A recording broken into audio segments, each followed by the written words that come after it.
musical.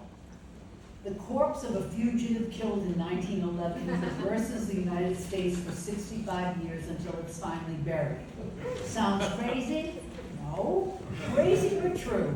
And this musical telling is a killer good time. The award for Outstanding New Off-Broadway Musical is awarded to Dead Outlaws.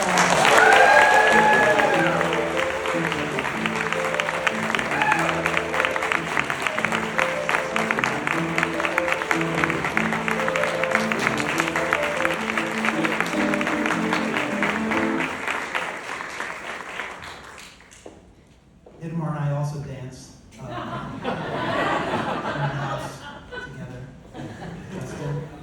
I just know, I'm old because I know so many people here. I mean, Scott there and Jesus Christ. Anyway, you need to meet Eric Della Penna, who I wrote all these songs with. So let's just say hi to the newcomer, Eric Della Penna.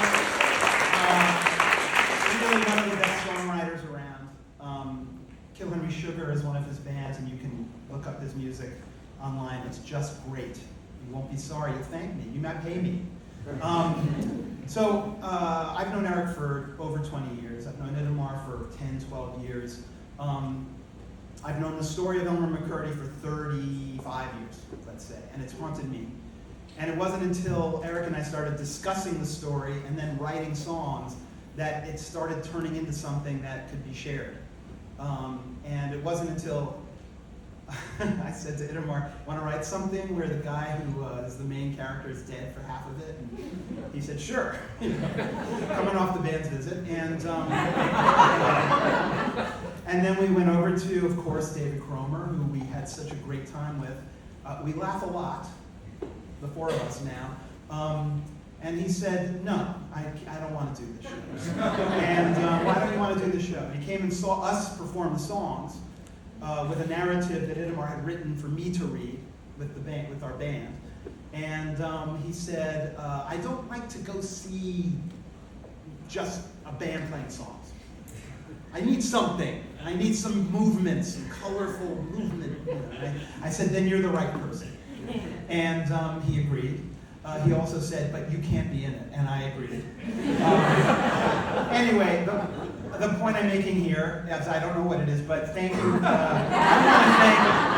I very much want to thank first the Outer Critics, and then really, big time thank you to Kate Nathan at Audible, who, it's not like we didn't try some of the places that have done other works of ours, and maybe some places that have had tremendous financial and other kind of success with the works of ours, and we still got no's. You sort of want to think that maybe you're going to take a little flyer on some people who. Kate Nathan came and saw us perform, and she said, "Boy, that could really work for us." I mean, the Netherlands is a great theater. She gave us Kaylee to sort of like hands-on produce us, and we had a great experience. And we are continuing to have a great experience turning the show into an Audible product, like a very deep radio play almost with all the songs, and that's just delightful to me. I like to spend a lot of time in a recording studio. Saw Stereophonic the other night, I loved it. Now I turn it over to Idamar Moses, who will say deeper, more heartfelt things. I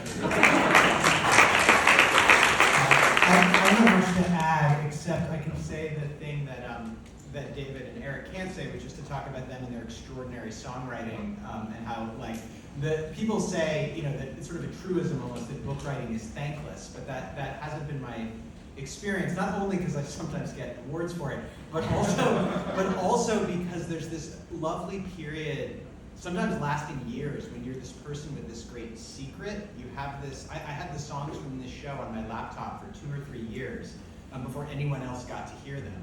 And it was true with Band's Visit, it's been true of all the musicals I've worked on. And there's something extraordinarily special about that, and in this case, to get to meet Eric as well. When David first introduced him to me, I said, not Jewish enough. You really turned me around.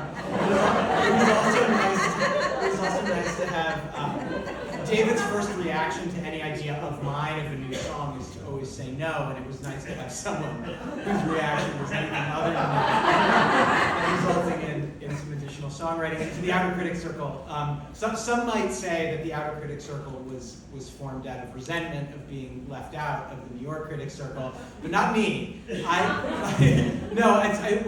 at a time when coverage of the arts is shrinking and attention on the arts is shrinking, it's sort of another truism that the health of a democracy can always be reflected in the freedom and health of its artistic community, and the focus on that comes from critics is an enormous part of that, and the increasing sort of democratization of that process, and the sort of different voices and the heterodoxy of opinions that allows is like the lifeblood of a culture.